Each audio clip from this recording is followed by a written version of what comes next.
ஓம் கிருஷ்ணாய பரமாத்மனே நமः. இந்த வகுப்பு கொஞ்சம் ஷார்ட் டியூரேஷன்ல சொன்னேன். இருந்தாலும் எத்தனை பேர் முடியுமோ வந்தது வரைக்கும் ரொம்ப சந்தோஷம். என்னன்னா கொஞ்சம் லாங்கா கேப் ஆயிடுமே அப்படின்னு நான் பார்த்தேன். வேற ஒண்ணும் இல்ல. நேத்திக்கு நாம என்ன பார்த்துட்டு இருந்தோம் அப்படின்னு சொன்னா 46வது ஸ்லோகத்துல ஒரு பேரானந்தத்தை பற்றிய அறிவை பெற்றவன் சிறிய ஆனந்தங்களுக்காக ஆசைப்பட மாட்டான் அப்படிங்கிற கருத்தை கிருஷ்ணர் யாவான் அர்த்த உதபானி சர்வத சம்ப்ளுதோதகே தாவான் சர்வேஷு வேதேஷு பிராமணஸ்ய விஜானதக அப்படிங்கிற அந்த ஸ்லோகத்தின் மூலமாக புரிய வச்சார். ஏன்னா என்ன அர்த்தம், அவர் என்ன சொல்ல வர்றார் அப்படின்னா, இந்த பேரானந்தத்தை பற்றிய அறிவு அப்படிங்கிறது ஒரு முழுமையை கொடுக்கக்கூடியது, ஒரு நிறைவை கொடுக்கக்கூடியது. அந்த நிறைவை பெற்ற ஒருவன் இந்த சிறிய ஆனந்தங்களுக்காக இந்த இந்த கான்டெக்ஸ்ட நம்ம புரிஞ்சுக்கணும். முன்னாடி இருக்கிற 4 ஸ்லோகங்களுடைய எண்டிங்காக இத பார்க்கணும். ஏன் நான் கர்மகாண்டிகளை நான் கண்டனம் பண்றேன்? அதனோட ரீசன் என்ன? ஒருத்தன் முழுமையாக வேதத்தை படித்தான் என்று சொன்னால், அதில் உள்ள கருத்துக்களை படித்தான் என்று சொன்னால், அவனுக்கு வேதத்தின் உண்மையான நோக்கம் என்னங்கிறது தெரியும். ஏன்னா முழுமையாக அது அந்த பாகத்தில் சொல்லப்பட்டிருக்கு இல்லையா? அந்த நோக்கத்தை ஒருவன் அறிந்திருக்கிறான் அப்படின்னு சொன்னா, அவன் ஆரம்பத்தில் வேதம் சொல்லக்கூடிய ரொம்ப கவர்ச்சிகரமான அந்த சொற்களில் மயங்கி, அவன் உலகியல் பலனை விரும்பி காரியங்கள் செய்யக்கூடிய அந்த சிற்றின்பங்களுக்காக அவன் ஆசைப்பட்டு செய்வானாம். இந்த இடத்துல சிற்றின்பம்னா, நம்ம கலோக்கியலா யூஸ் பண்ற அந்த வேர்டான அர்த்தத்தை நீங்க எடுத்துக்க வேண்டாம். சிற்றின்பம்ங்கிறதே ரொம்ப மட்டம் அப்படிங்கிற அந்த அர்த்தத்துல நம்ம சொல்லல. நம்ம எப்படி இத ஜஸ்ட் நம்ம ஒரு ஸ்கேல் வச்சு பார்க்கிறோம். அது பேரின்பம், இது சிற்றின்பம். அவ்வளவுதான். அந்த அளவுல மாத்திரம் புரிஞ்சுக்கணும்.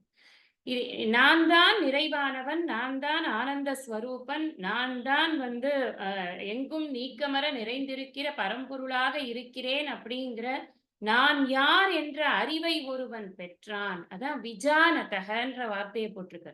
வெறும் ஜானதகன் போடல. ஜானதகன் போட்டா தெரிஞ்சிருக்குன்னு அர்த்தம். விஜானதகன நன்கு கற்றுணர்ந்தவன், ஐயம் திரிபு அற கற்றுணர்ந்தவன், சந்தேக விபரீதங்களை எல்லாம் நீக்கி குரு கிட்ட முறையாக உட்கார்ந்து சிரவணம் பண்ணி மனனம் பண்ணி அவன் அந்த ஞானத்தை பெற்றிருக்கிறான். அப்படி இருக்கக்கூடிய ஒருத்தனுக்கு அவனைத்தான் பிராமணக அப்படின்னு சொல்றார். பிராமணன் அப்படின்னாலே பிரம்மத்தை அறிந்தவன். நேத்திக்கே சொன்னேன், மறுபடியும் நம்ம ஞாபகப்படுத்திக்கிறதுக்காக இந்த விஷயத்த நான் சொல்றேன்.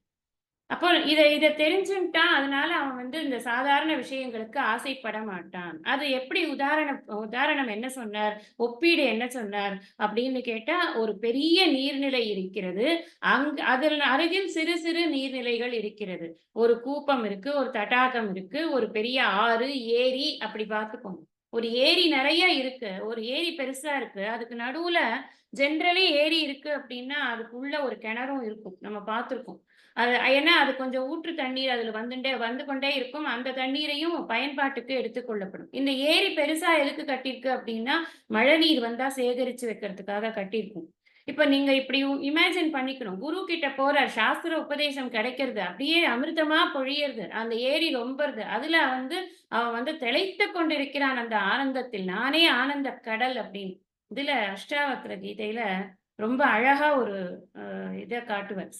ஒரு ஸ்லோகத்துல அவர் சொல்லுவார். என்ன அப்படின்னா, "நானே உணர்வு கடலாக இருக்கிறேன்." ஆ என்ன ம ம மகாபோதவ் அப்படிம்பார். மகாம்போதவ் அப்படின்னு ஒரு வார்த்தை யூஸ் பண்ணுவார். அம்போதவ் அப்படின்னாலே, அம்போதக அப்படின்னா கடல், பெரிய கடல்னு அர்த்தம். அந்த நான் தான் அந்த உணர்வு கடலாக இருக்கிறேன். அந்த உணர்வு கடலின் மீது இந்த பிரபஞ்சமே சிறு சிறு ஓடங்களைப் போல போய்க் கொண்டிருக்கிறது. அந்த ஓடங்களுக்கு நான் இடம் கொடுத்திருக்கிறேன்.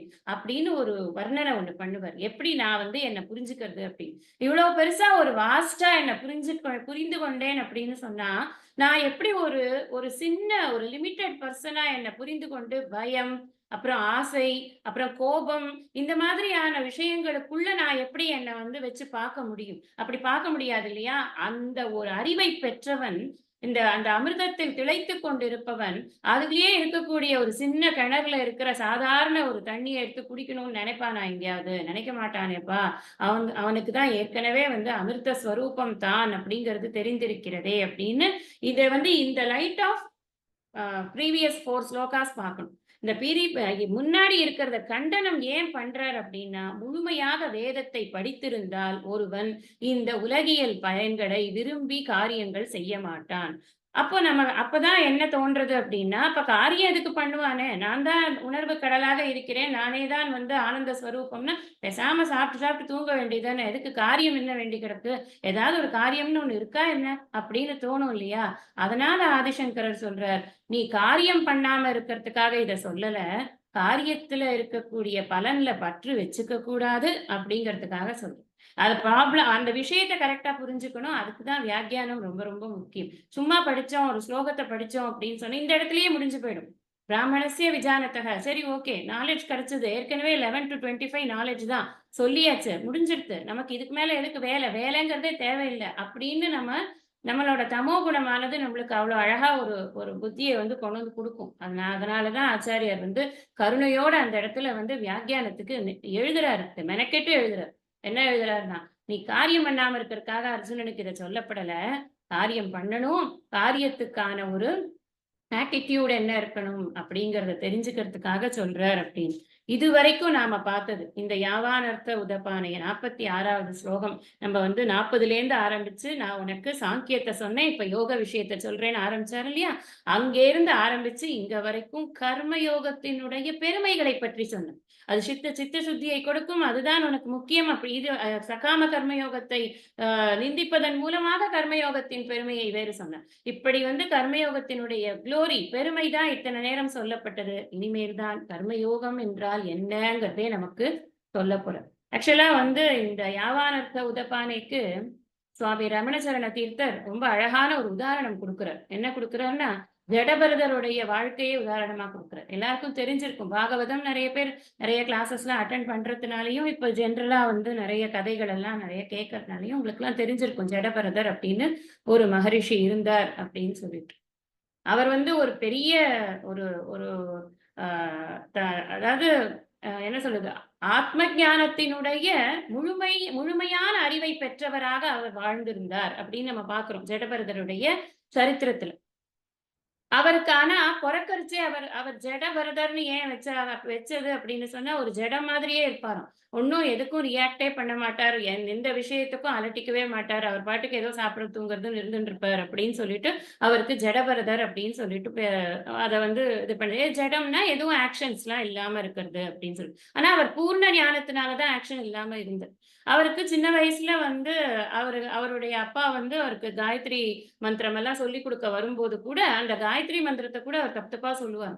அப்படி சொன்ன உடனே, சரி இவன் ரொம்ப மக்கா இருக்கான். இவன எப்படியாவது நீங்கலாம் பார்த்துக்கோங்க அப்படின்னு சொல்லிட்டு, அ த சகோதரர்களுடைய பொறுப்பில் அவரை விட்டுவிட்டு, அப்பா அவரோட வழிய பார்க்கறதுக்கு அவர் முக்திக்கு போயிட்டார்.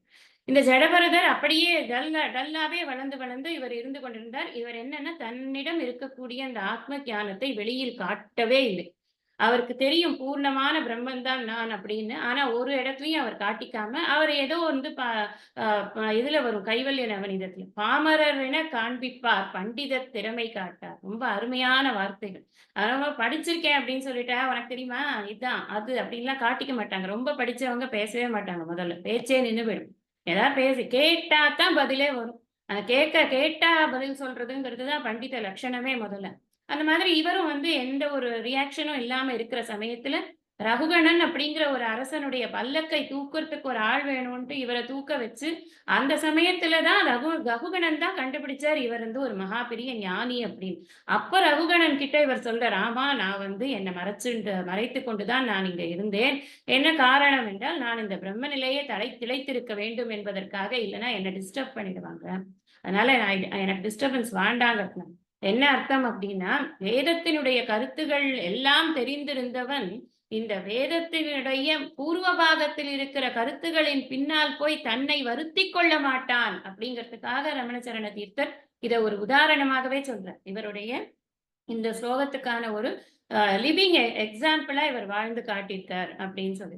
அதாவது பூரண நிறைவில் இருப்பவர்கள் இந்த அல்ப ஆனந்தத்திற்காக ஆசைப்பட மாட்டார்கள். நம்மளோட புரிதலுக்காக இந்த அளவுக்கு நம்ம இதை புரிஞ்சுக்கணும். இப்ப அடுத்ததுல நாம என்ன பார்க்க போறோம் அப்படின்னு சொன்னா, ஆஹ் கர்மண்யேவாதிகாரஸ்தே, அதாவது இந்த இந்த கர்மாவை நீ எப்படி பண்ணணும், கர்ம யோகத்தை நீ எப்படி பண்ணணும் அப்படிங்கிறதுக்கு கிருஷ்ணர் வந்து அர்ஜுனனுக்கு சொல்லி கொடுக்க போறார். யார் சொல்றேன்மா? புவனேஸ்வரியன். சொல்றேன்.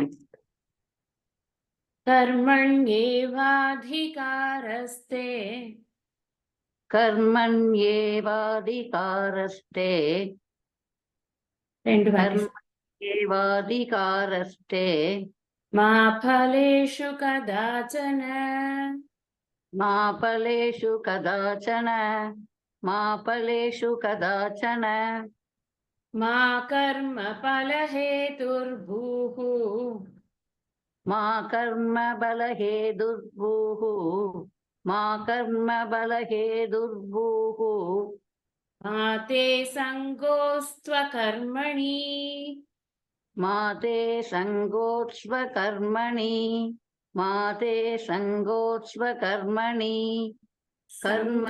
சங்கோஸ்த்வகர்மணி. சங்கோ இஸ்ஸு இத்து அப்புறம் வகர்மணி, அதனால அப்படி எல்லாம் சேர்த்துக்கோங்க. சங்கோஸ்த்வகர்மணி சங்கோஸ்த்வகர்மணி. சேர்த்து சொல்றல மொத்தமா. கர்மண்யேவாதிகாரஸ்தே மா பலேஷு கதாச்சன மா கர்ம பலஹேதுர்பூ மா தே சங்கோத்ஸ்வகர்மணி. கர்மணி, கர்மணினா கர்மத்தில், ஏவ மட்டிலும், கர்மத்துல மட்டும்தான், தே உனக்கு, அதிகாரக, இந்த இடத்துலதான் பெரிய குழப்பமே. நீ கடமையை செய், பலனை எதிர்பார்க்காதே அப்படின்னு சொல்றாளே, அது கிடையாது. பலனை எப்படி பலனை எதிர்பார்க்கறதுக்கு என்ன இருக்கு? Any action will have a reaction, அது நமக்கு தெரியும். நம்ம நியூட்டன் சொன்னா ஒத்துக்கிறோம். கிருஷ்ணர் அதே தான் சொல்றாரு. நீ எதிர்பார்க்கறதுனால ஒரு பலன் வர்றது கிடையாது. ஒரு பாலை கீழே போடணும்னா நான் இப்படி போட்டா அது கீழே போகணும்னு நான் எதிர்பார்க்கறதுனால போறது, அதுவே விசையினால போகணும். அது என்ன ஆக்ஷனா இருந்தாலும் அதுக்கு ஒரு ரியாக்ஷன் அப்படிங்கிறது இருக்கு. நம்ம எல்லா ஆக்ஷன்ஸுமே நம்மளுடைய பாஸ்ட் ஆக்ஷன்ஸ்னால உருவான ஆக்ஷன்ஸ் தான். அதை முதல்ல நாம எல்லாரும் புரிஞ்சுக்கணும். நாம இப்ப பிறந்திருக்கோம் அப்படின்னு சொன்னா, இந்த பிறந்திருக்கிறதே எதனால பிறந்திருக்கோம்? நாம முன்னாடி முற்பிறவியில பண்ணின புண்ணிய பாபங்களுடைய கணக்கின் அடிப்படையில் புண்ணியத்தின் காரணமாக நமக்கு இந்த மனித பிறவி கொடுக்கப்பட்டிருக்கிறது. நம்ம சாஸ்திரத்துல ஸ்ரத்தையோட இந்த விஷயத்த புரிஞ்சுக்கிறோம். இப்ப என்ன சொல்றார் கிருஷ்ணர் அப்படின்னா, இங்க அதிகாரக அப்படின்னு சொன்னா அந்த வார்த்தைக்கு அர்த்தம் தகுதின்னு. இந்த வார்த்தைக்கு அர்த்தம் உரிமைன்னு அர்த்தம் கிடையாது.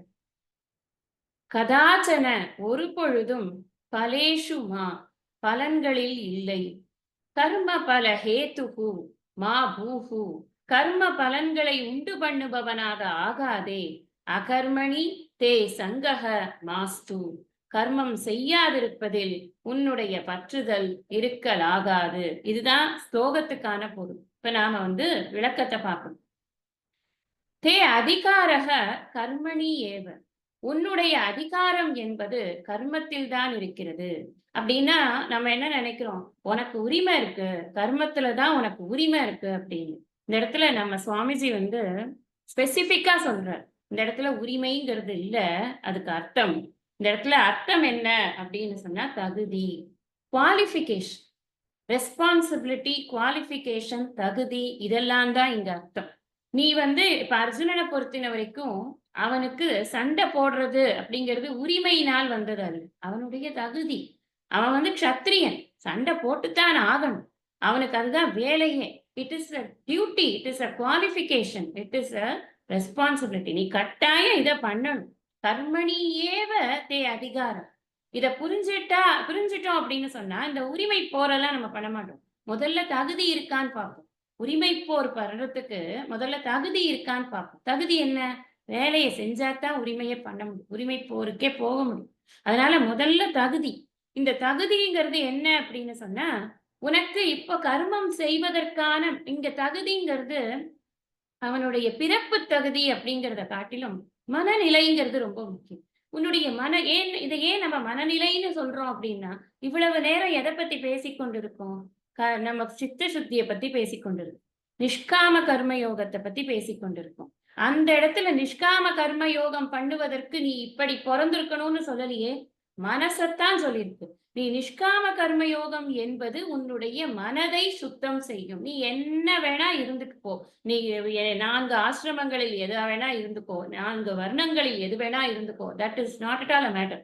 நீ செய்யற காரியத்துல உன்னோட ஆட்டிட்யூட் எப்படி இருக்கு?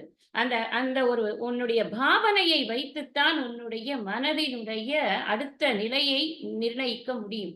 பாவனை என்பது எப்படி இருக்கணும் அப்படின்னு சொன்னா, என்னுடைய பாவனை என்னுடைய காரியங்களினால் ஏற்படக்கூடிய உலகியல் பலன்களை விரும்பாததாக இருக்க வேண்டும் அப்படிங்கிறது தான் இங்க முக்கியம். இங்க அர்ஜுனனை வந்து நீ உனக்கு இன்னும் தகுதி வரல அப்படின்னு ஸ்ட்ரெயிட்டா சொல்ற. எதுக்கு தகுதி வரல அப்படின்னா, நீ உனக்கு சந்நியாசம் எடுத்துக்கிறதுக்கு தகுதி வரல. ஏன் அப்படின்னா, அர்ஜுனன் முன்னாடி என்ன கேட்டான்? நான் வந்து வைக்ஷ்யம் அபிகள் ஓகே. நான் இந்த லோகத்துல பிச்சை எடுத்தாவது நான் சாப்பிட்டுக்கிறேன். எனக்கு இந்த இந்த என்னுடைய ஸ்வஜனங்களை கொல்வதில் எனக்கு சுத்தமா விருப்பமே கிடையாது அப்படின்னு அவன் சொன்னானா இல்லையா? அதனால சொல்றார், இப்ப உனக்கு கர்மம் செய்வதற்குத்தான் தகுதி இருக்கிறது. உன்னுடைய மனம் இன்னும் தெளிவு பெறவில்லை. தெளிவு பெற்ற மனத்தால் மட்டும்தான் கர்மத்தை விட முடியும். கர்மத்தை விடுறதுக்கு அப்படிங்கிறதுக்காகத்தான் இந்த சித்த சுத்திங்கிற பிராக்டிஸையே நம்ம வந்து பண்ண சொல்றோம். நம்ம ஒண்ணுமே பண்ணாம திடீர்னு நாளையில இருந்து நான் எதுவும் பண்ண மாட்டேன் அப்படின்னு சொல்றதுக்கு யாருக்குமே ரைட்ஸ் கிடையாது. தொப்புன்னு போட்டுட்டு போறதுக்கு யாருக்குமே ரைட்ஸ் கிடையாது. ஈவன் ஒரு நம்ம அன்னைக்கே நான் சொன்னேன். ஒரு க இது குடிக்கிறாங்க. அடிக்ட்டா இருக்காங்க ட்ரக்குக்கு அப்படின்னா கூட அந்த வித்ட்ராயல் சிம்டம்க்கு பயந்து கொண்டு கொஞ்சம் கொஞ்சமாக குறைக்கிறார்கள். இந்த கர்மங்கிறதுமே ஒரு அடிக்ட் தான். டெய்லி இத பண்ணணும், இத பண்ணணும், இத பண்ணணும்னு நினைக்கிறது இருக்கு இல்லையா? அந்த மைண்டோட அடிக்ஷன். அத கொஞ்சம் கொஞ்சமாக அந்த பலனில் நாட்டத்தை திருப்பி உள்ள ஆத்ம சுத்தியின் நாட்டத்தை உருவாக்கி, அதற்கு பிறகு நீ இந்த கர்மங்களை குறைத்துக்கொள் அல்லது நிறுத்திக்கொள். சந்நியாச புத்தியை நீ கடைப்பிடி அப்படின்னு பின்னாடி தான் சொல்ல முடியும். முன்னாடியே அத சொல்லிட முடியாது. நீங்க நம்ம இத வந்து பின்னாடி வந்து சந்நியாச யோகத்துல 5வது சாப்டர்ல 6வது ஸ்லோகத்துல சொல்றார் கிருஷ்ணர். சந்நியாசஸ்து மகாபாகோ துக்கமாப்தும் அயோகதக. யோகயுக்தோர் முனிர் பிரம்ம நச்சிரேணாதி கச்சதி. சரியான ஆட்டிடியூடோட ஒருத்தன் சந்நியாசம் பண்ணலைன்னா அவன் சந்நியாச வாழ்க்கை ஃபெயில் ஆயிடும்பா அப்படிங்கிறார். என்ன ஆட்டிடியூட் வேணும் நமக்கு? கர்ம யோகம் பண்ணி சித்த சுத்தியை சம்பாதிச்சிருக்கணும். சித்தம் சுத்தமாக இல்லை, அலைபாய்ந்து கொண்டிருக்கக்கூடிய மனதோடு இருக்கிறது, எதையாவது அடைய வேண்டும் என்ற எண்ணத்தோடு இருக்கிறதுன்னா அவன் சந்நியாசி ஆவதற்கு தகுதியுள்ளவன் அல்ல. ஒருத்தன் சந்நியாசி ஆனதுக்கு அப்புறம் திரும்ப கிரகஸ்தாசிரமத்துக்கு வர முடியாது. அதனால அவன் சந்நியாசியாக அப்ப என்ன ஆகும்? சரியான குவாலிஃபிகேஷன் இல்லாம சந்நியாசி ஆனான்னாக்கா சந்நியாச வாழ்க்கை ஃபெயில் ஆயிடும். அங்கேயும் நிம்மதி இல்லாம எங்கேயும் வர முடியாம அவன் வாழ்க்கை கெட்டு போயிடும். அதனால அங்க சொல்ற 5வது அத்தியாயத்துல 6வது ஸ்லோகத்துல சொல்றார், இந்த மாதிரி கெட்டு போயிடும்பா அது அப்படின்னு சொல்றார். ஏன்னா என்ன குவாலிஃபிகேஷன்னா சித்த சுத்தி தான் குவாலிஃபிகேஷன். இங்க என்ன சொல்றார்? உனக்கு சந்நியாசம் பண்றதுக்கு இன்னும் குவாலிஃபிகேஷனே வரல. கர்மணி ஏவதே அதிகாரக. உன்னுடைய அதிகாரமானது, உன்னுடைய தகுதியானது. அதிகாரி அப்படின்னா ஒரு தகுதி இருக்கிறவர் தானே அதிகாரி ஆக்குவோம். இந்த இடத்துல அதிகார சப்தத்துக்கு தகுதி உள்ளவன் அப்படின்னு பொருள் புரிஞ்சுக்கணும். எனக்கு அதிகாரம் இருக்கு, எனக்கு உரிமை இருக்கு அப்படி புரிஞ்சுக்க கூடாது. இந்த இடத்துல குவாலிஃபைடு பர்சன் அப்படின்னு புரிஞ்சுக்கணும். தகுதி உள்ளவன் அப்படின்னு. இந்த குவாலிஃபிகேஷன் எது கொடுக்கும் அப்படின்னு சொன்னா கர்ம யோகம் தான் கொடுக்கும். யோகஸ்த குரு கர்மாணி சங்கம் தியக்த்வா தனஞ்சயன்னு சொல்ல போறாரு. நீ எப்படி கர்மத்தை பண்ணி இதுக்கப்புறம் அடுத்த 3-4 ஸ்லோகங்கள் இந்த கர்ம யோகத்தை விளக்கக்கூடியதாகத்தான் இருக்க போகிறது. அதனால இங்க என்ன சொல்றாருன்னா, நீ உனக்கு கர்மா பண்றதுக்கு தான் இப்ப தகுதி இருக்கு. உனக்கு அதுக்கு தான் இப்ப இது இருக்கு. It's not a right, it is your duty. அது ரொம்ப முக்கியம். ரைட்ஸ் வர்சஸ் டியூட்டி ரொம்ப முக்கியமான ஒரு டாபிக் அது. இங்க அடுத்த வார்த்தை சொல்றேன், கதாச்சன பலேஷு மா அதிகாரக. இந்த அதிகாரக இன்னொரு வாட்டி போட்டு நம்ம புரிஞ்சுக்கணும். மா பலேஷு கதாச்சனன்னு போட்டு நிறுத்திட்டார். நம்ம அதை புரிஞ்சுக்கிறதுக்காக அந்த அதிகாரத்தை தூக்கி இங்கேயும் வச்சுட்டு அந்த ஒரு சென்டென்ஸ் மேக் பண்ணோம்னா அப்ப புரியும். கதாச்சன ஒரு பொழுதும் நான் எப்பவுமே கிடையாதுப்பா. எதுல அதிகாரம் கிடையாது உனக்கு? உனக்கு பலனில் அதிகாரம் கிடையாது. இந்த இடத்துல அதிகாரத்துக்கு என்ன அர்த்தம்? இந்த இடத்துல வந்து தகுதின்னு அர்த்தமா? பலன்ல உனக்கு தகுதி இல்லைன்னு அர்த்தமா? கிடையாது. இந்த இடத்துல அதிகாரம்ங்கிறதுக்கு உனக்கு விருப்பம், நாட்டம் அப்படின்னு. நீ நாட்டத்தை வைத்துக் கொள்ளாது. உனக்கு தகுதி இருக்கிறது. ஒரு வேலை பண்றேன். எனக்கு வந்து ஒரு வேலை போஸ்ட் போட்டு குடுத்துருக்காங்க. நான் ஒரு வேலை பண்றேன். எனக்கு அந்த வேலை பண்ணறதுக்கு தகுதி இருக்கு. அதனால தான் என்ன அப்பாயிண்ட் பண்ணியிருக்காங்க. நான் அந்த வேலைய பண்றேன். எனக்கு வேலை பண்ணா ஆட்டோமேட்டிக்கா என்னோட அக்கவுண்ட்ல கிரெடிட் ஆகும் சம்பளம். அதுதான் அதோட பலன். அது ஆட்டோமேட்டிக்கா வரப்போறது. நான் போய் அந்த பலன் எனக்கு இப்படித்தான் இருக்கணும், இல்ல இப்படி இருக்கக்கூடாது அப்படிங்கிற விருப்பத்த வைக்கிறதுக்கு என்ன இருக்குது? ஆல்ரெடி நான் அக்செப்ட் பண்ணிக்கொண்ட விஷயம் தான். நான் ஒரு வேலை பண்ணா அதுக்கு எனக்கு சம்பளம் வரும். அந்த சம்பளம் எல்லாம் ஆல்ரெடி டெர்ம்ஸ் பேசியாச்சு. அது இப்படித்தான் இருக்கணும். எனக்கு இந்த மாதிரி தான் நீ போட்டிருக்கணும் சம்பளம் அப்படின்னு கேட்கறதுல என்ன இருக்கு?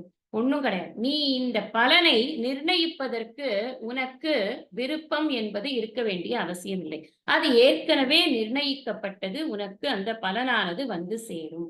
இந்த இடத்துல விருப்பம்னு வச்சுக்கலாம். எக்ஸ்பெக்டேஷன்னு வச்சுக்கலாம். நான் எக்ஸ்பெக்ட் பண்றதற்கு ஒண்ணும் இல்ல.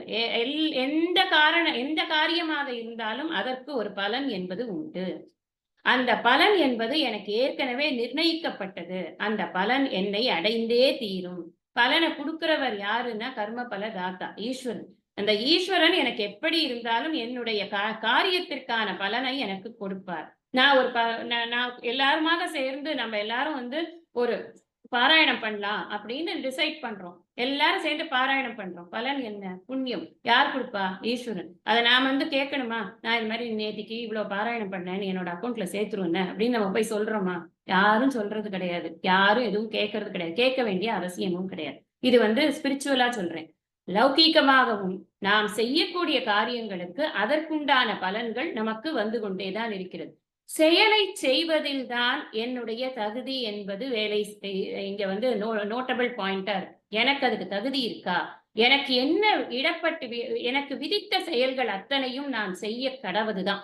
எனக்கு என்ன விதிக்கப்பட்டிருக்கோ, இப்ப நான் காத்தால எழுந்து எனக்கு என்னென்ன வந்து பிரேயர்ஸ் இருக்கோ, நான் என்னோட முன்னோர்கள் என்ன பண்ணினார்களோ, நான் அந்த முன்னோர்கள்ங்கிறத ஏன் ரொம்ப அழுத்தி சொல்றேன்னா, ஒவ்வொருவருக்கும் ஒவ்வொரு பழக்கம் இருக்கும். ஒரு வீட்ல வந்து சந்தியாவந்தனத்துலேருந்து ஆரம்பிச்சு சாயம் சந்தியா வரைக்கும் ஒரு பழக்கம் இருக்கும். இன்னொரு வீட்ல காலையில ஒரு சிவபுராணம் சொல்றது ஒரு பழக்கமா இருக்கும். அவங்க அப்பா சொல்லியிருப்பாங்க, அவங்க அப்பா சொல்லியிருப்பாங்க. ஏதோ ஒண்ணு அந்த அந்த பழக்கத்தை விடாமல் செய்வது அப்படிங்கிறது என்னுடைய கடமை. அந்த கடமைகள் ஸ்பிரிச்சுவலி சொல்றேன். அந்த கடமைகளை நாம் விடாமல் செய்து கொண்டிருக்க வேண்டும். இத சொன்னதுனால எனக்கு இது கிடைக்கணும். நீ நிர்ணயம் பண்ணாத. அது உன்னுடைய வேலை கிடையாது. நீ எந்த பலனையும் உன்னால் நிர்ணயம் செய்ய முடியாது. அது முக்கியமா என்னன்னா அண்டர்லைன் பண்ணிக்கணும். உலகியல் பலன்கள். இந்த புண்ணியம் ஆட்டோமேட்டிக்கா கிடைக்கும்னு நான் சொன்னேன். ஆனா உலகியல் பலன்களுக்கு எப்படி அப்படின்னா, உலகியல் பலன்களில் நீ நாட்டம் வைக்காதே. அது என்ன வருதோ வரட்டும். அது என்ன வந்தாலும் சரிதான். அதுல வந்து எனக்கு இது இப்படி வந்திருக்கணும், அது அப்படி வந்திருக்கணும். வேலையில வேணா இருக்கலாம். வேலையில நம்ம வந்து எப்படி செய்யணும், செய்ய வேண்டாம், வேறு மாதிரி செய்யலாம் அப்படின்னு 3 வகையாக வேலைகளை செய்யலாம்னு சாஸ்திரமே சொல்றது. கர்த்தும் சக்கியம், அகர்த்தும் சக்கியம், அந்யதா கர்த்தும் சக்கியம். அப்படிலாம் வந்து அத வந்து பிரிக்கிறாங்க. ஆனா வேலையில தான் அந்த பிரிவெல்லாம் இருக்கு. பலன்ல கிடையாது. நீ எப்படி வேலை செய்கிறாயோ அப்படி பலன் உனக்கு வரும். இந்த பலன்கிறது ஏற்கனவே நிர்ணயிக்கப்பட்டது. நீ கேட்டு பெறுவது அல்ல. அங்க பாயிண்ட் நம்ம நிறைய ஞாபகம் வச்சுக்க வேண்டிய பாயிண்ட் என்ன அப்படின்னா, நம்ம நிறைய புலம்புறதே என்னத்துக்கு? அப்படி உயிரை குடுத்து வளர்த்தேன். கடைசியில இப்படி பண்ணிட்டு போயிட்டான். இப்ப சொல்ல கூட இல்ல தெரியுமா? அப்புறம் எங்க வீட்டுக்கு வர்றது கூட கிடையாது. நான் ஒரு ஃபோன் பண்ணா கூட எடுக்கிறது இல்ல. எத்தன தடவ நான் வந்து அவனுக்காக நான் ஜெபம் பண்ணியிருப்பேன். எத்தன தடவ நான் கோவிலுக்கு போயிருப்பேன். எத்தன அங்க பிரதட்சணம் பண்ணியிருப்பேன். எத்தன அடி பிரதட்சணம் பண்ணிருக்கேன். யார் உன்ன பண்ண சொன்னா? நீ பண்ணினியா?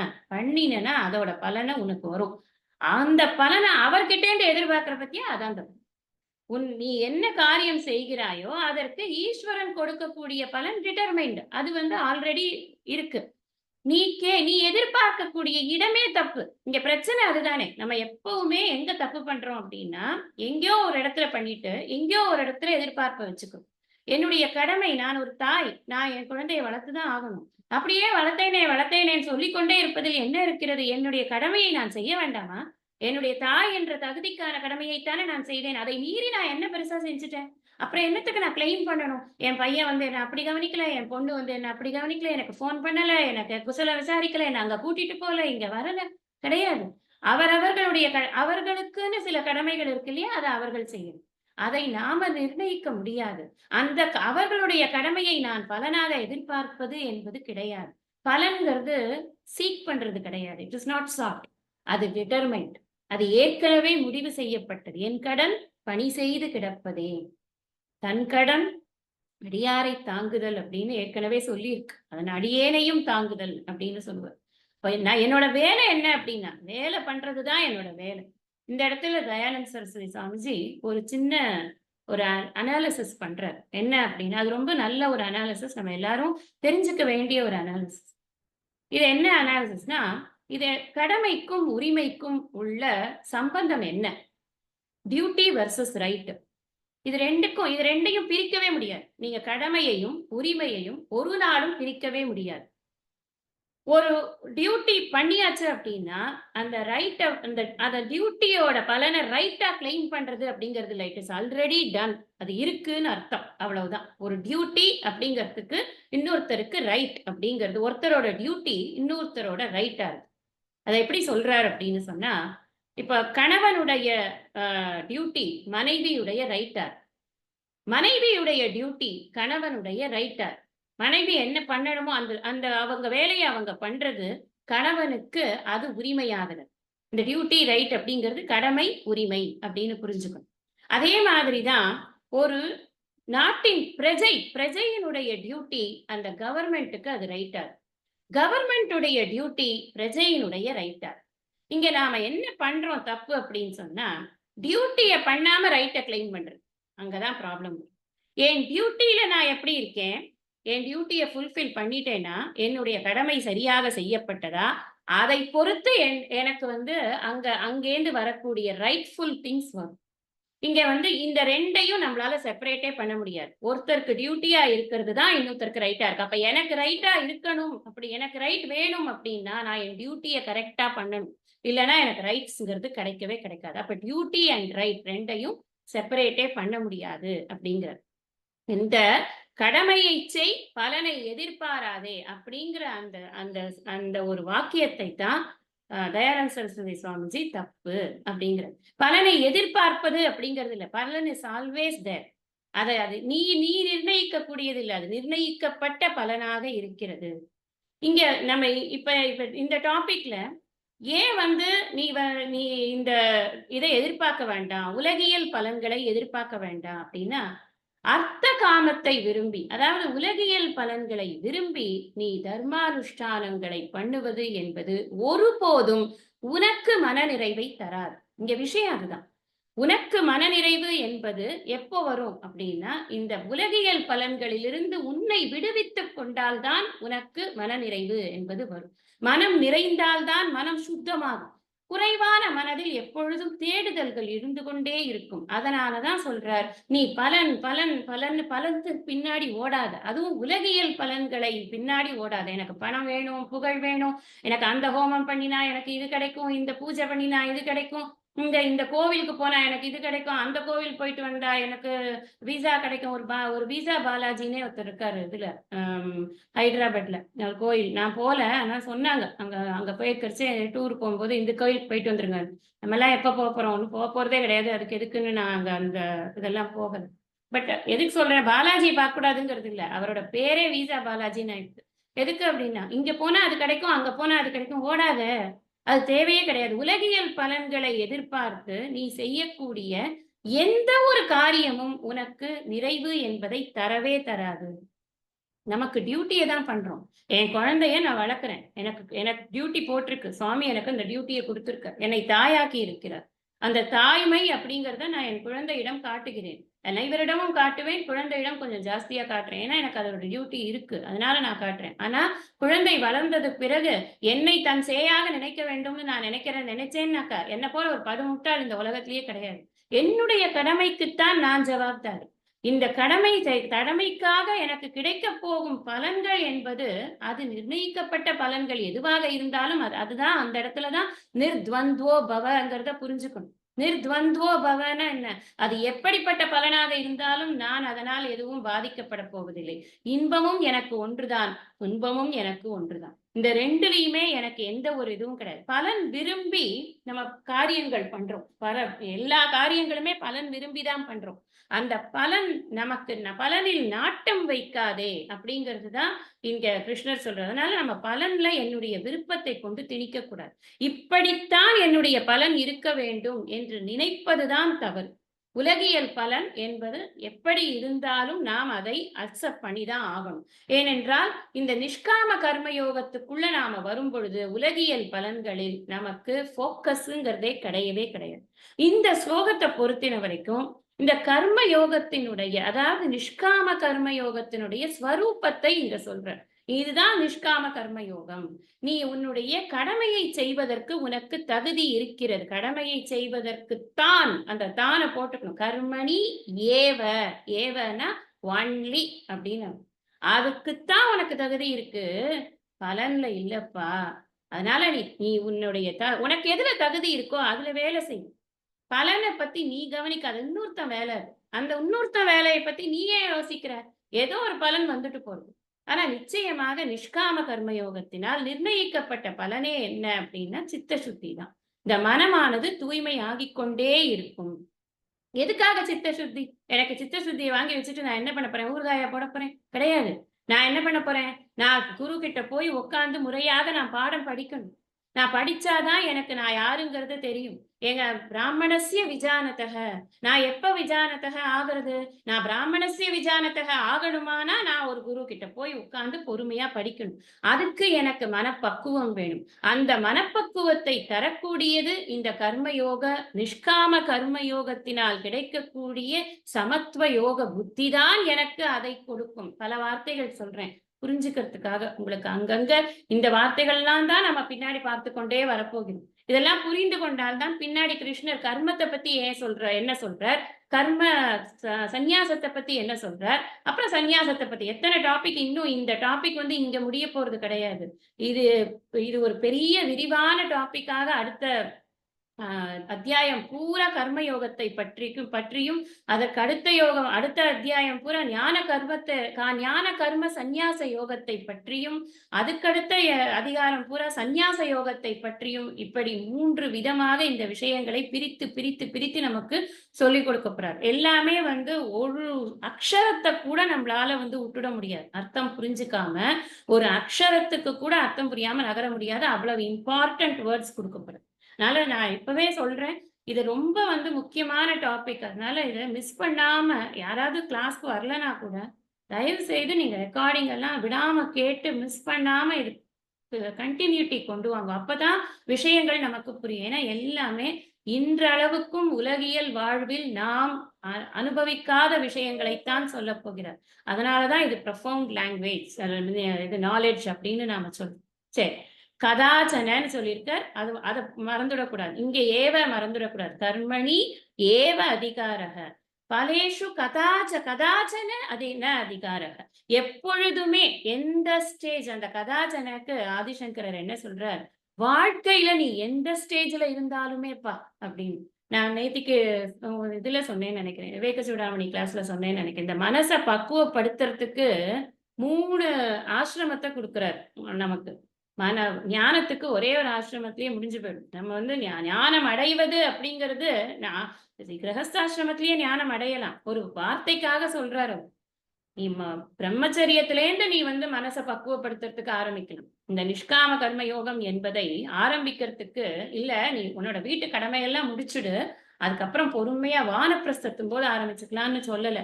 இங்க என்ன சொல்றார் ஆதிசங்கரருடைய வியாக்கியானத்துல, எந்த நிலையில் இருந்தாலும் சரி, நீ பிரம்மச்சரியத்தில் இருந்தாலும் சரி, கிரகஸ்தாசிரமத்தில் இருந்தாலும் சரி, வானப்பிரஸ்தனாக இருந்தாலும் சரி, எந்த நிலையிலுமே பலனுக்கு ஆசைப்படாது.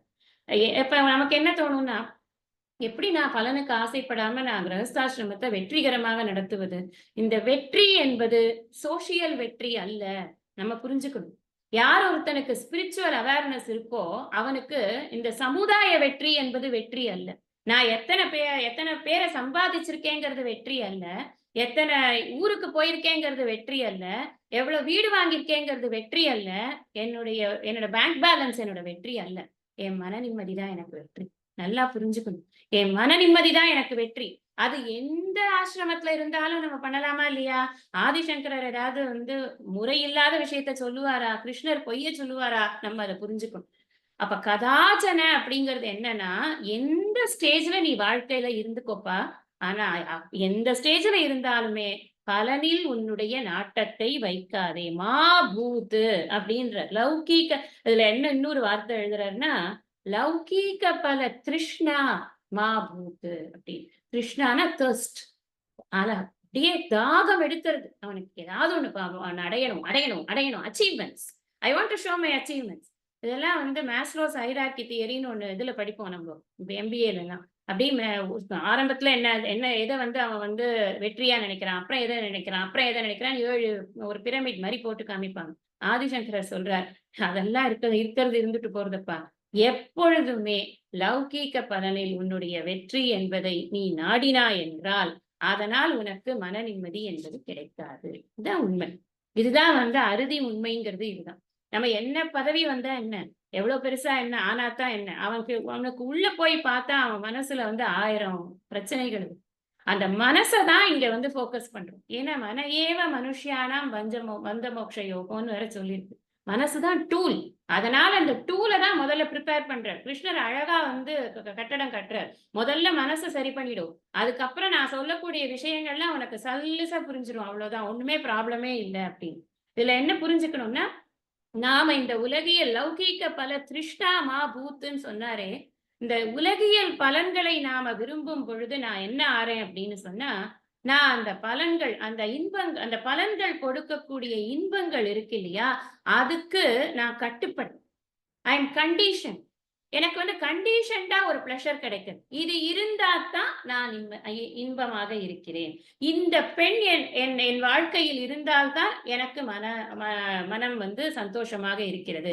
இந்த ஆண் என் வாழ்க்கையில் இணைந்தால்தான் என்னுடைய மனம் சந்தோஷமாக இருக்கிறது லேந்து ஆரம்பிச்சு நம்ம எல்லாமே வச்சுக்கலாம். நம்ம ஒரு சின்ன குழந்தையா இருக்கிறதுல இருந்து நமக்கு பிடிச்ச ட்ரெஸ், நமக்கு பிடிச்ச சாக்லேட், நமக்கு பிடிச்ச பொம்மைல இருந்து ஆரம்பிச்சு யோசிச்சு பாருங்க, நிறைய போட முடியும். உங்களுக்கு நல்ல ஹோம்வொர்க் இது. லௌகீக பல திருஷ்ணா அப்படிங்கிறது எந்த அளவுக்கு நமக்கு இருக்கு அப்படிங்கிறது. எத்தனை விஷயங்களில் நமக்கு இன்பம் என்பதை நாம் ஐடென்டிஃபை பண்ணி புரிஞ்சுட்டு இருக்கோம் தப்பா. அத்தனை இன்பங்களும் நிலையற்றவை. அவை அனைத்தும் நம்மை கட்டுப்படுத்தக்கூடியவை. இன்பம் இருக்கே, அந்த இன்பமே எப்படி இருக்கணும் அப்படின்னு சொன்னா, துன்பம் கலவாத இன்பமாக இருக்க வேண்டும். ஆனா இந்த உலகியல் பலன்களால் கிடைக்கக்கூடிய இன்பங்கள் எல்லாமே துன்பம் கலந்தவை. எனக்கு ரொம்ப வருஷமா குழந்தை இல்லை. குழந்தை பிறந்ததுல இருந்து நான் என்ன அப்படியே ஹாப்பியஸ்ட் பர்சனா இருக்கேன்னா கிடையாது. அது அச்சுன்னு தும்பித்துனா போதும், அவ்வளவுதான்.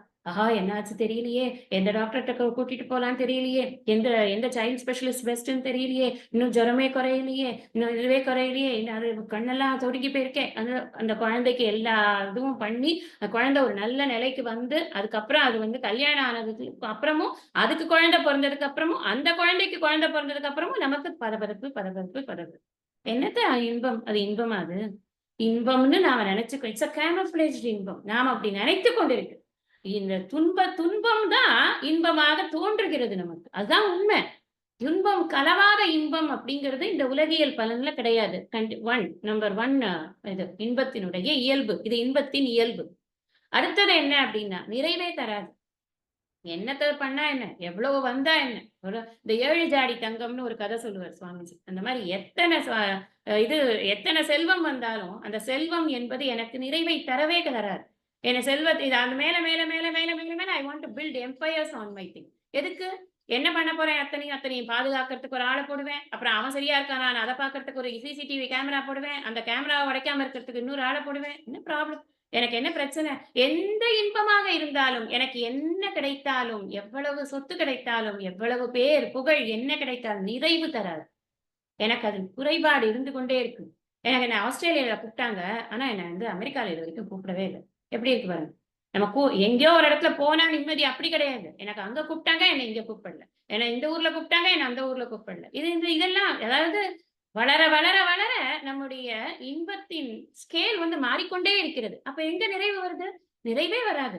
இன்பத்தின் இயல்பு ஒண்ணு, துன்பம் கலந்ததாக இருக்கிறது. இந்த லௌகீக இன்பம். இந்த லௌகீக பல திருஷ்ணா, மா, பூத்துன்னு ஏன் சொன்னாருங்கிறதுக்காக சொல்லிட்டு இருக்கேன். ஏதோ டாபிக் விட்டு எங்கேயோ போறேன்னு நினைச்சுக்காதீங்கோ. அந்த இந்த ஏன் அந்த திருஷ்ணா இருக்கக்கூடாது அப்படிங்கிறதுக்காக இன்பத்தினுடைய இயல்பை பார்க்குது. இந்த இயல்பு எப்படி இருக்கு?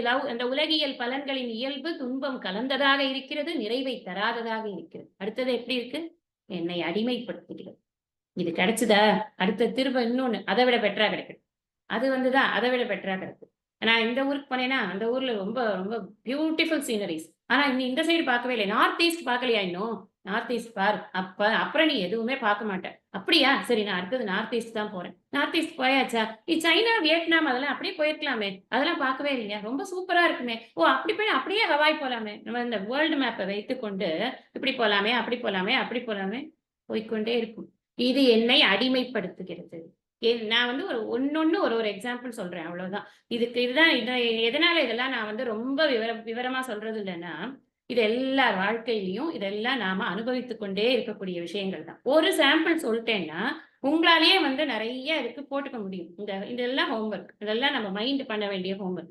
என்னுடைய இன்பங்கள் என்னை எப்படி ஆட்டு வைக்கிறது? துன்பம் கலக்காமல் ஒரு இன்பம் கிடைக்கிறதா? நிறைவை தரக்கூடிய ஒரு இன்பம் கிடைக்கிறதா? இந்த அடிமைப்படுத்தாமல் ஒரு இன்பம் கிடைக்கிறதா? இந்த உலகியல் பலன்களால் ஏற்படும் இன்பம் அப்படிங்கிறத புரிஞ்சுக்கணும். அது ஏதாவது ஒண்ணு கிடைக்கிறதா அப்படின்னா அதை நான் வந்து விரும்பலாம். ஆனா அப்படி எதுவுமே இல்லை. அதனாலதான் ஆதிசங்கரர் சொல்றார், இந்த லௌகீக பல திருஷ்ணா மாபூத், அது வேணாப்பா. இந்த உலகியல் பலன்களுக்கான ஆசையை தயவு செய்து விட்டுவிடு.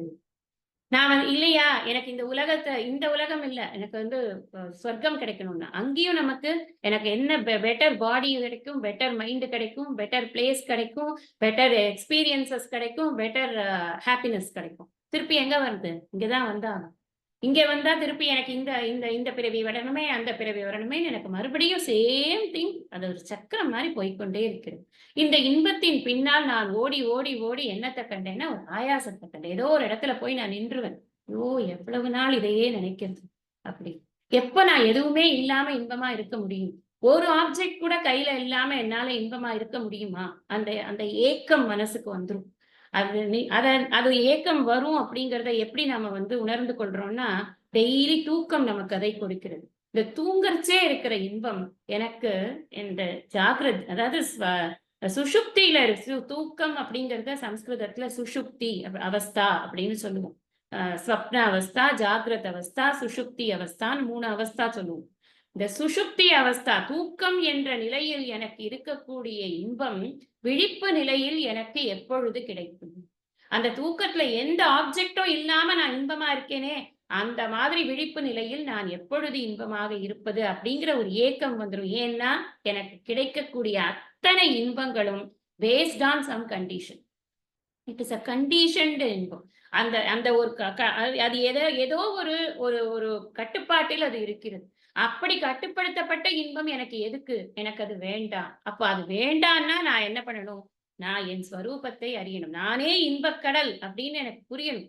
நானே இன்பப் பெரு வெள்ளம் அப்படின்னு எனக்கு புரியணும். அப்படி புரியறதுக்கு எனக்கு சாஸ்திரம் முதல்ல புரியணும். சாஸ்திரத்தை படிக்கிறதுக்கு உட்காரணும். அது உட்காரத்துக்கு புரியறதுக்கு எனக்கு என்ன வேணும்னா மனசு வேணும். லிவிங் இன்டெலிஜென்ட்லி அப்படின்னு தயானந்த சரஸ்வதி சுவாமி. இப்போ ஒரு அறிவாளித்தனமான ஒரு வாழ்க்கைங்கிறது என்னன்னா, எந்த பொருள்லையும் எனக்கு பற்றில்லாம இருக்கிறது தான் அறிவாளித்தனமான வாழ்க்கை. நான் சும்மா என்ன, அவர் ரொம்ப பயங்கர அறிவாளிப்பா, புத்திசாலி, அவர் வீட்டை போய் பாருன்னா வீடு பூரா பொருளா வச்சுட்டு இருப்பான். அப்புறம் அந்த பொருளை பாதுகாக்கிறதுக்கு தெரியாம கடந்து தள்ளாடுவான் கடந்து. இதெல்லாம் ஒரு அறிவா? அறிஞர்கள் இந்த எல்லாம் அறிவுனே சொல்றது கிடையாது. இது எதுக்கு நமக்கு? இது வந்து தேவையில்லாத பொருட்களை சேர்த்துக் கொள்வதனால் நமக்கு வரக்கூடிய வினைகள் தான் நமக்கு அதிகம். அதனால பொருள்னால நம்ம இன்பத்தை அடைவது இல்லை. உறவினால் இன்பத்தை அடைவது இல்லை. உலகியல் பயன்கள் எதுவாக இருந்தாலும் அதனால் நம்முடைய இன்பம் அப்படிங்கிறது நிர்ணயிக்கப்படுவது இல்லை. அதனால் அதில் நீ நாட்டம் கொள்ளாதே. புரியுறதா? எதனால நாட்டம் கொள்ளாதே அப்படின்னு சொன்னா, அது ஒண்ணுத்துக்கும் ஆகாது. அது உனக்கு மேற்கொண்டு மேற்கொண்டு உன்னை செயலில் தான் ஈடுபடுத்தும். அந்த செயல் முன்னாடியே சொன்னார், ஜென்ம கர்ம பலப்பிரதாம், பிரியா விசேஷ பகுலாம், ஜென்ம கர்ம பலப்பிரதாம். இதெல்லாம் மறந்துடக்கூடாது. இந்த வார்த்தைகளை எல்லாம் அப்படியே ஞாபகத்துல வைத்துக் கொண்டே இருந்தா இது அப்படி ஈஸியா புரிஞ்சுடும். இப்ப என்ன சொன்னார்? பலன்களில்னா பலேஷு, லௌகீக பலன்களில், லௌகீக விஷயங்களில், லௌகீக விஷயங்களை செய்வதால் ஏற்படக்கூடிய உலகியல் செயல்களால் ஏற்படக்கூடிய பலன்களில் நீ எப்பொழுதுமே உன்னுடைய நாட்டத்தை வைக்காதே. அப்ப உலகியல் பலனை நான் என்ன பண்றது? எனக்கு வருதே, எனக்கு எப்படி நான் ஏதாவது ஒரு வேலை பண்ணா எனக்கு ஏதாவது கிடைக்கும் தானே. அதுக்கு என்ன சொல்ற? அதை நீ தியாகம் பண்ணு. அது உனக்கு வேண்டாம் என்ற மனநிலையை, அதில் நீ நாட்டம் கொள்ளாத மனநிலையை நீ வைத்துக்கொள். ஏன்? ஏன்னா நீ அதை நாடினாய் என்று சொன்னால் நீ மீண்டும் மீண்டும் செய்ய தூண்டப்படுவாய். அப்படி தூண்டப்பட்டாய் என்றால் மீண்டும் மீண்டும் பிறவியை நீ எடுக்க வேண்டி வரும். அதத்தான் என்ன சொல்ற? ஜென்ம கர்ம பல ஹேத்து மா பூஹு அப்படிங்கிற. கர்ம பல ஹேத்துவாக நீ இருந்து விடாதே. கர்ம பல ஹேத்துவுக்கான காரியங்களை நீ, ஹேத்துனா காரணம், கர்ம பலத்தை அனுபவிப்பதற்காக மீண்டும் மீண்டும் பிறவி எடுக்கக்கூடிய காரியங்களை செய்து விடாதே. எவ்வளவு எச்சரிக்கை பண்ற. நீ பலன்ல நாட்டம் வைக்காதன்னு சொன்னேனே, நான் ஏதோ குருட்டா போக்குல சொன்னேன்னு நினைக்காத. நீ பலன்ல நாட்டம் வச்சுட்டியானா அந்த பலனில் இருக்கும் நாட்டம் உன்னை என்ன பண்ணும் தெரியுமா? மறுபடியும் மறுபடியும் காரியம் பண்ண வைக்கும். மறுபடியும் மறுபடியும் அந்த காரியத்தினால் நீ மறுபடியும் புண்ணியத்தையும் பாவத்தையும் சம்பாதித்துக் கொண்டே இருப்பாய். இந்த புண்ணிய பாவ கணக்கு உனக்கு தீரவே தீராது. அப்போ நீ உனக்கு இந்த காரியங்களிலிருந்து நீ ஓய்வு பெறவே மாட்டாய். ஓய்வு பெறாத மனத்தில் இந்த அரும்பெரும் கருத்துகள் தங்கவே தங்காது. உன்னை அறியவே முடியாது. அறிந்தால்தான் உனக்கு முக்தி, அறியாது போனால் உனக்கு மீண்டும் பிறவிதான். புரியுறதா? அப்ப என்ன அர்த்தம்னா, நீ திரும்ப திரும்ப கர்ம பல ஹேத்து மா பூஹு ஆகி விடாதே. இது யார் கையில இருக்கு? என் கையில தான் இருக்கு. என் கையில எப்படி இருக்கு? பிறவி என்ன நானா நிர்ணயம் பண்றேன்? பிறவிக்கான விதையை நீதான் விதைக்கிறாய். அதைத்தான் இங்க சொல்றாரு. ரெஸ்பான்சிபிலிட்டி உன்னோடதான் போயிடுது. நீ உனக்கு எதுக்கு ரெஸ்பான்சிபிலிட்டி கொடுத்துருக்கு தெரியுமா? வேலை பண்றதுக்கு தான் ரெஸ்பான்சிபிலிட்டி கொடுத்துருக்கு.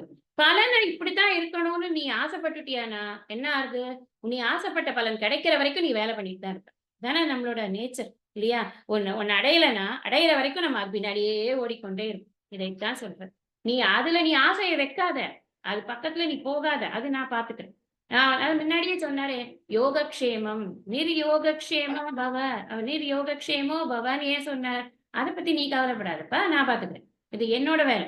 எனக்கு எனக்கு எந்த கர்ம பலனும் ஒட்டாது. நான் இந்த கர்ம பலத்துக்குள்ள சிக்கக்கூடிய ஆள் கிடையாது. நீதான் சிக்கக்கூடிய ஆள். அதனால உன்னை நான் காப்பாத்துறேன்.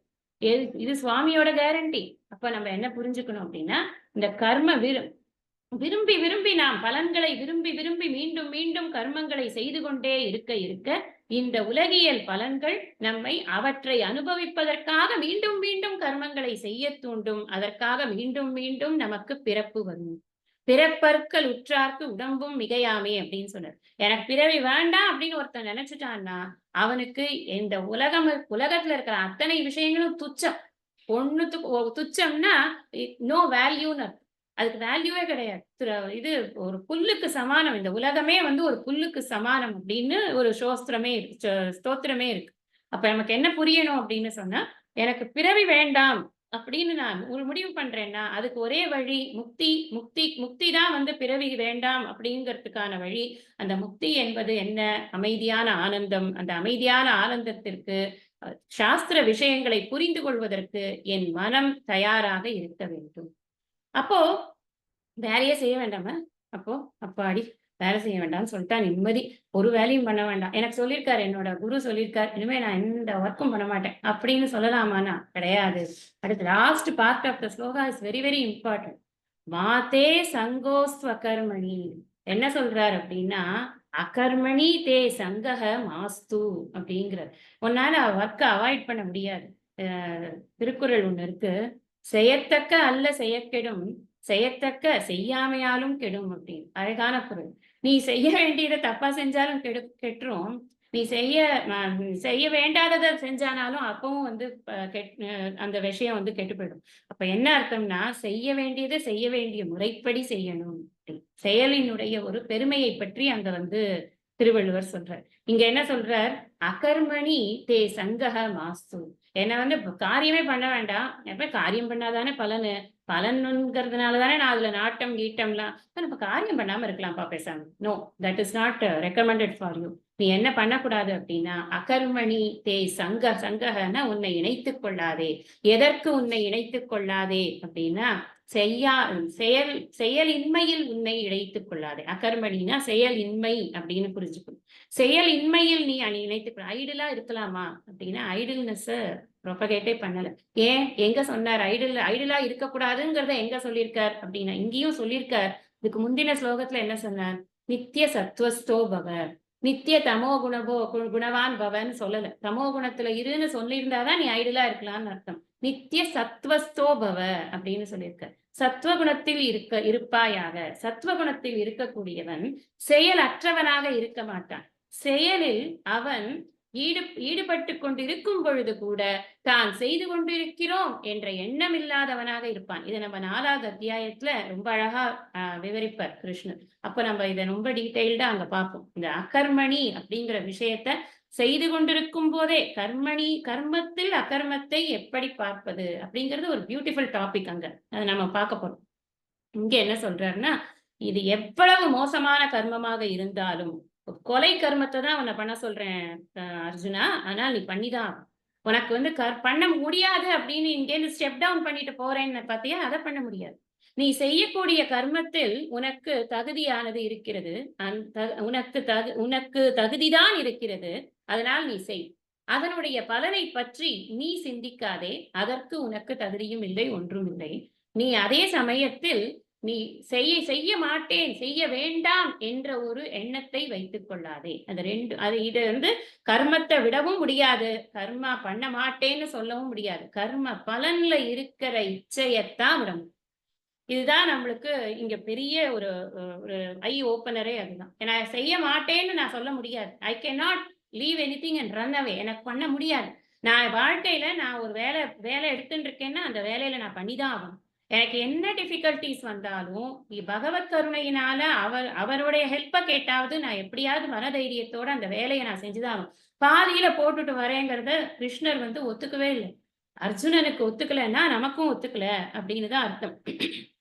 அகர்மணி சங்கஹ அப்படின்னு சொன்னா என்ன அர்த்தம்னா, ஆதிசங்கரோட வியாக்கியானம் எப்படி சொல்றாருன்னா, அதுல பிரீத்தி வச்சுக்காரு. நான் ஜாலியா வெட்டியா இருக்கேன், இப்படியே காலாட்டிட்டு போற வரவன் நல்லா நான் வந்து வம்பிழுத்து கொண்டு எனக்கு எந்த வேலையும் கிடையாது. ஆனா ஊர்ல இருக்கிறவன் எல்லாம் எந்த பண்ணியா அத்தை பண்ணியான்னு கேட்டுக்கொண்டு சும்மா இருக்குமா? வாயும் மனசும் சும்மாவே இருக்காது. அந்த சும்மா இருக்காத வாயும் மனசும் உருப்படியா காரியம் பண்ணணும்னு சொல்றாரு அவர். அதனாலதான் நீ சும்மா இருக்கக்கூடாது. ஐடில் மைண்ட் இஸ் டெவில்ஸ் ஒர்க் ஷாப்னு நம்ம ஒரு இங்கிலீஷ்ல ஒரு இது கூட சொல்லுவோம். அப்படிங்கிற போது இந்த அகர்மணி சங்கக அப்படின்னா அத வந்து ஒரு பிரீத்தியான விஷயமாக, அதில் நீ இன்பத்தை நீ தேடாது.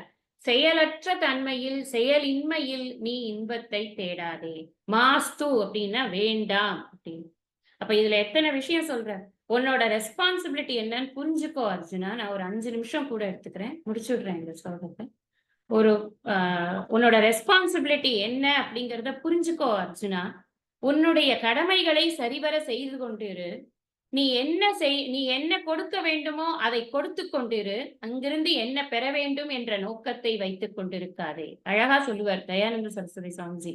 நீ வந்து கான்ட்ரிபியூட் பண்ணு, கன்சியூம் பண்ணிக்கொண்டே இருக்காது. Stop consuming, start contributing. அதுதான் உண்மையிலேயே கர்மயோகம். கர்மயோகம் என்பது நான் என்னால் என்ன இயன்றதோ இந்த சமூகத்திற்கு நான் கொடுத்து கொண்டே இருக்க வேண்டும். எனக்கு முடிஞ்ச அளவுக்கு, எனக்கு திறமை இருக்கிற அளவுக்கு, எனக்கு தகுதி இருக்கிற அளவுக்கு, எனக்கு இயன்ற அளவுக்கு நான் செய்து கொண்டே இருப்பேன். அதனுடைய பலனானது லௌகிக பலன் என்னவாக இருந்தாலும் நான் அதை பற்றி கவலைப்பட போவது இல்லை. இப்ப நாம எப்படி கிளாஸஸ் நடத்துறோமோ இதுதான் எக்ஸாம்பிளே. இதுதான். எத்தனை பேர் வரோம் அந்த அந்த கணக்கு நமக்கு முக்கியம் இல்லை. நம்மளால என்ன முடியும், நம்மளால எத்தனை பேரை பூல் பண்ணி ஒரு விஷயத்த பண்ண முடியும், அதை பண்ணுவோம். அதுல எவ்வளவு நம்மளால நல்லதா பண்ண முடியுமோ பண்ணுவோம். இது நான் இந்த கிளாஸ்க்காக நான் சொல்லல. பொதுவாக நல்ல காரியங்கள் எல்லாமே இந்த அடிப்படையில தான் நடக்குது. அதுல எத்தனை பேர் இன்வால்வ்டு, அதுல எத்தனை பேர் அதுல பெனிஃபிஷியரிஸ் அதெல்லாம் பார்க்கிறதே கிடையாது. இதே நீங்க வந்து ஒரு பலனை உத்தேசித்து ஒரு காரியம் பண்ணினாக்க, அப்போ நம்பர் ஆஃப் பெனிஃபிஷியரிஸ், நான் எத்தனை பேருக்கு இது போச்சு, அது போச்சுன்னு 1008 இது இருக்கு. ஆனா பலன்களில் நாட்டமில்லாமல் செய்யக்கூடிய காரியங்களில் ஆயாசம் என்பது ஒருபோதும் இருக்கவே இருக்காது. அப்படிங்கிறதுக்காக இதை எக்ஸாம்பிளா சொல்றேன். நமக்கு இந்த இந்த எந்த ஒரு காரியமுமே நான் கான்ட்ரிபியூட் பண்ணணும் அப்படிங்கிற எண்ணத்துல இருப்பா அப்படிங்கிறத. நீ உன்னுடைய தகுதிக்கேற்ப காரியங்களை செய்து கொண்டே இரு. பலனில் உன்னுடைய நாட்டத்தை வைக்காதே. மோஸ்ட் இம்பார்ட்டன்ட் என்ன? ஏன்னா அதுக்கு முன்னாடி என்ன சொல்ற? பலனில் நாட்டத்தை வைத்தாய் என்றால் மீண்டும் மீண்டும் பிறவியை எடுக்க வேண்டிய ஒரு காரணத்தை நீயே உண்டு பண்ணி விடுவாய். அதனால் பலனில் நாட்டத்தை வைக்காதே.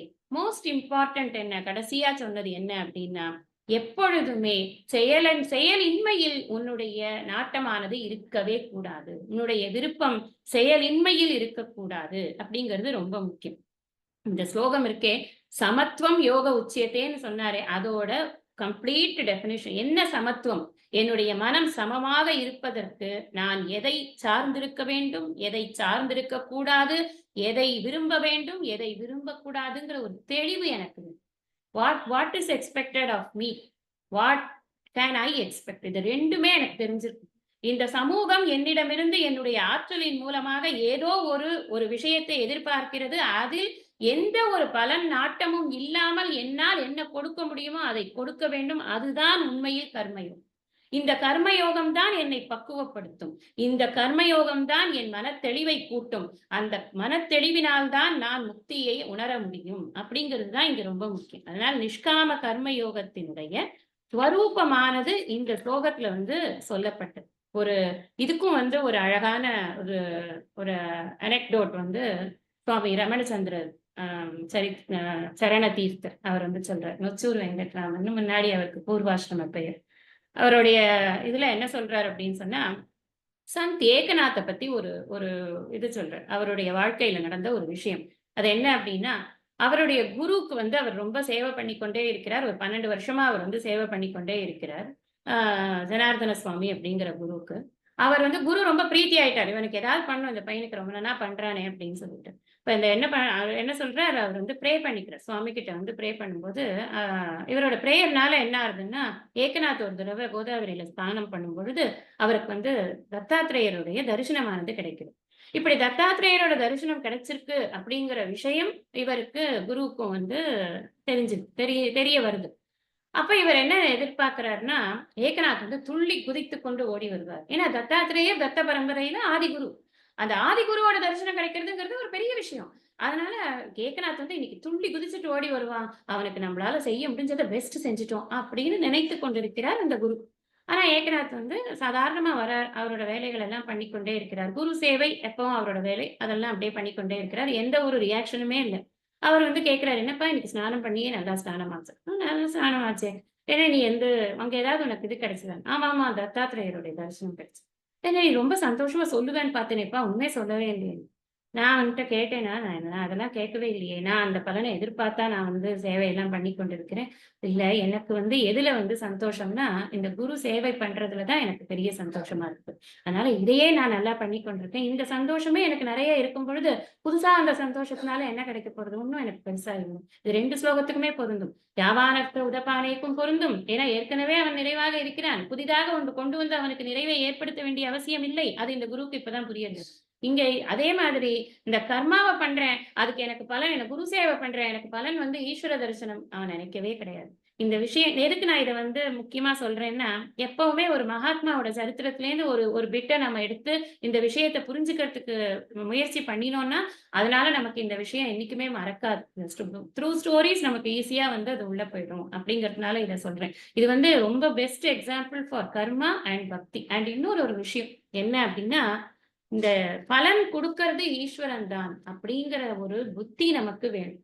ஏன்னா இது வந்து இது அப்படியே நம்ம வேற மாதிரியும் இன்டர்பிரேட் பண்ணி, இந்த ஈஸ்வரன்ற கான்செப்டே இல்லாம நான் செய்யற காரியத்துக்கு எப்படினாலும் பலன் உண்டு அப்படின்னு அதை நாஸ்திகவாதமாக கூட இதை வந்து இன்டர்பிரேட் பண்ண முடியும். ஆனா எப்போ இது கர்ம யோகமா மாறுறது? அது ரொம்ப முக்கியம். தயானந்த சரஸ்வதி சுவாமிஜி அந்த விஷயத்த சொல்றார். என்ன சொல்றாருன்னா, எப்போ இது கர்ம யோகமாக மாறுகிறது?